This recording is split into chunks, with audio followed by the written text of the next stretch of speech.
Hi, it's Teresa with Crafty with Theresa. Thank you so much for joining me today. Well, it's finally here. I've completed the paper guide for the One Sheet Wonder that I've been teasing you about for, I don't know, the past few weeks. Let me tell you, it was definitely a challenge, and you will definitely see that. You'll see different lights because as the videos were taken, some of them were taken at night and some during the day. Because this video was getting very long, I've kind of split it up. I really tried hard to make this guide easy peasy, as my grandkids say, but we'll let you decide. You can be the judge of that. Today I'll show you the paper guide, which will have the types of cards listed for you. It'll have the visual look of the pattern paper cuts. It'll have the cuts for the cardstock and the pattern paper.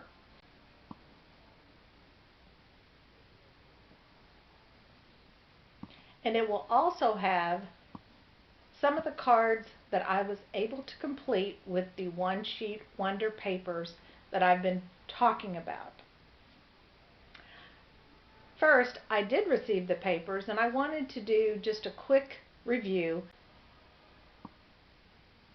of the Beautiful Sweet Memory paper pack.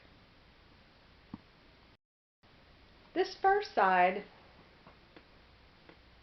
was a great thing because I looked at it and saw this could go in either direction. It kind of looks like it has some squares, so it looked like it would be good for me to use.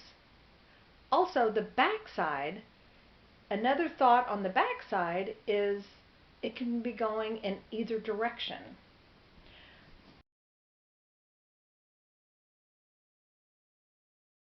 So my plan for this green paper is to take it, and of course the blue paper on the other side, and make Easter cards with it. 2 pieces of paper in this packet are more for scrapbooking. This looks like, to me, it would be like a ledger or something that might be worked on in school. But as I'm thinking through this, I'm thinking, what if I turned this into cards for teachers? I have a die that I could use to make it look like paper. Take a look. Tell me what you think.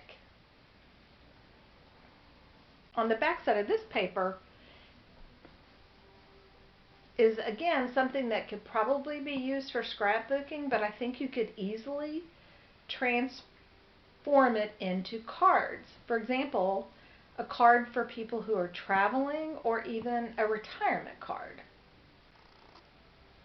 There are times when the direction of the paper is very important, but I like this design because if I'm not crazy about the direction for a card, I can just flip it over like this. I tried to make things pretty simple. Now, enough of my chatting. Let's take a look at some of the cards we were able to complete with this paper packet. Now, I know I flipped through the paper guides quickly in this video, but I did want to get something to you so you'd have an idea of the pattern paper cuts, the cardstock cuts, as well as the visual picture of the cards themselves. So far, I've made about 18 cards already with these designs, and I'm pretty happy with them. I have had to make some changes along the way, but that's pretty normal for me. I will tell you, it was a challenge because I'm used to making different types of cards all the time. In my next video, which I hope to put out in the next day or so, I'll take a stab at putting together all of the cards for you, walking you through the pattern paper cuts as well as the cardstock cuts. I'll show you a few different ways that I create my focal points, and hopefully a few other things along the way. I want to thank you so much for your patience as I walk through this learning curve. I do love making cards. I tend to overthink it, if you haven't already figured that out. Those who've been with me for a while know that I do that. But if you're new, I would love for you to subscribe and join me as I continue to work through these One Sheet Wonder videos. Oh, and I have more. Do let me know what you think. Put some notes in the comments. That would be great. I would love to hear from you. I hope this information is helpful for you, and until next time, have a great day.